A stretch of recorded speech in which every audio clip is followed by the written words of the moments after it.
آج کی کہانی ہے بندن۔ آمنہ ایک عام سی متوسط گھرانے کی لڑکی تھی جو اپنے والد کے چھوٹے سے کاروبار میں ہاتھ بٹاتی تھی۔ اس کی زندگی سادہ تھی، نہ کوئی بڑی خواہش نہ کوئی بڑا خواب، بس ایک پرسکون زندگی گزارنے کی تمنا تھی۔ اس کے والد اسلم صاحب ایک بڑی کاروباری فرم میں اکاؤنٹنٹ کے طور پر کام کرتے تھے، جس کا مالک شہر کا مشہور و معروف خاندان قریشی گروپ آف کمپنیز تھا۔ اس رات آمنہ اپنے والد کو دفتر سے کچھ فائلیں دینے گئی تھی جب اس نے غلطی سے ایک ایسی میٹنگ دیکھ لی جو نہیں دیکھنی چاہیے تھی۔ ایک بند کمرے میں چند لوگ خفیہ کاغذات پر دستخط کر رہے تھے اور ان کاغذات میں ایسی باتیں لکھی تھی جو پورے قریشی خاندان کی جائیداد اور عزت دونوں کو خطرے میں ڈال سکتی تھی۔ آمنہ کو معلوم نہیں تھا کہ وہ کیا دیکھ رہی ہے، مگر اس کے چہرے کے تاثرات نے اسے دھوکہ دیا۔ کمرے میں موجود ایک آدمی نے اسے دیکھ لیا اور فوراً شور مچا دیا۔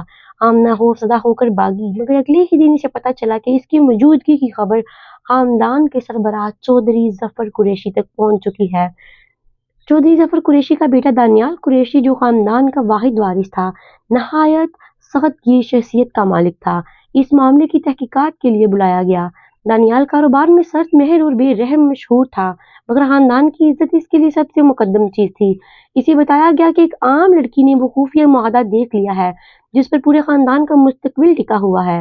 دانیال نے پہلے تو سوچا کہ آمنہ کو خاموش کروانے کے لیے پیسے دیے جائیں، مگر اس کے چچا فراز قریشی نے مشورہ دیا کہ پیسے سے زیادہ محفوظ راستہ شادی کا ہے۔ اگر آمنہ خاندان کا حصہ بن جائے تو وہ کبھی خاندان کے خلاف گواہی نہیں دے سکے گی، کیونکہ قانون کے مطابق بیوی اپنے شوہر کے خلاف گواہ نہیں بن سکتی۔ دانیال نے اس تجویز کی سخت مخالفت کی۔ وہ ایک نامعلوم سی لڑکی سے شادی کرنے کے تصور سے بھی نفرت کرتا تھا، خاص طور پر ایسی حالت میں جہاں یہ شادی مجبوری پر اور دباؤ کا نتیجہ ہو۔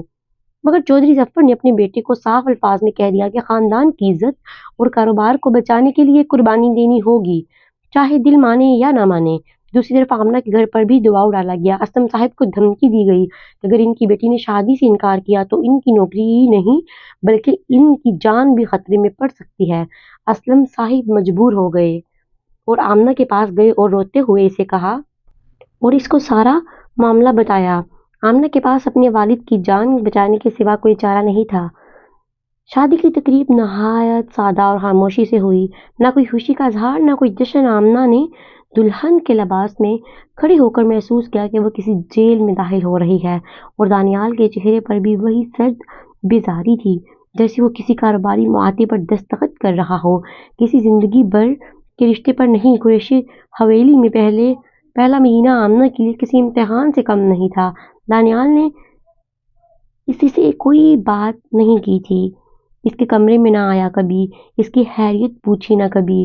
حویلی کے ملازم بھی اسے عجیب نظروں سے دیکھتے تھے، جیسے وہ کوئی گھسا پٹا ہو، جیسے مجبوراً برداشت کیا جا رہا ہو۔ آمنہ کے لیے اپنے کمرے میں بیٹھ کر گھنٹوں روتی رہتی، مگر آمنہ کمزور نہیں تھی۔ اس نے فیصلہ کیا کہ وہ اپنی عزت نفس نہیں کھوئے گی، چاہے حالات کتنے ہی مشکل کیوں نہ ہوں۔ اس نے حویلی کے کام کاج میں دلچسپی لینا شروع کر دی، ملازمین سے اچھا سلوک کیا اور آہستہ آہستہ وہاں کے لوگوں کا دل جیتنے لگی۔ چودھری ظفر کی بیگم صاحبہ بھی آمنہ کی سادگی اور محنت سے متاثر ہونے لگیں۔ ایک رات آمنہ نے حویلی کے پرانے دفتر میں کچھ فائلیں الماری میں سیدھی کرتے ہوئے ایک عجیب سا خط دیکھا۔ یہ خط دانیال کے مرحوم بڑے بھائی زین قریشی کے نام تھا، جو کئی سال پہلے ایک حادثے میں فوت ہو گیا تھا۔ خط میں لکھا تھا کہ زین کی موت حادثہ نہیں بلکہ ایک سوچی سمجھی سازش تھی، اور اس سازش میں خاندان کا کوئی قریبی فرد شامل تھا۔ آمنہ نے یہ خط چھپا لیا اور فیصلہ کیا کہ وہ خاموشی سے اس راز کی تہہ تک پہنچے گی۔ اس دوران دانیال بھی اپنے کاروباری معاملات میں کچھ عجیب چیزیں محسوس کر رہا تھا۔ کمپنی کے کچھ اہم فیصلے اس کی مرضی کے بغیر لیے جا رہے تھے، اور کچھ رقم ایسی جگہوں پر جا رہی تھی جن کا کوئی حساب نہیں تھا۔ ایک شام دانیال اچانک آمنہ کے کمرے میں آیا اور اسے سوال کرنے لگا، اس رات دفتر میں اس نے اصل میں کیا دیکھا؟ آمنہ نے پہلی بار سچ بولنے کا فیصلہ کیا اور اسے بتایا کہ وہ کاغذات کسی زمین کی غیر قانونی منتقلی سے متعلق تھا، اور ان پر چچا فراز قریشی کے دستخط بھی موجود تھے۔ اور دانیال کو یقین نہیں آیا کہ اس کا اپنا چچا، جو ہمیشہ سے خاندان کا سب سے وفادار فرد سمجھا جاتا تھا، ایسی کسی سازش میں ملوث ہو سکتا ہے۔ مگر آمنہ نے وہ خط بھی اسے دکھا دیا جو زین کے نام لکھا گیا تھا۔ دانیال کے ہاتھ کانپنے لگے۔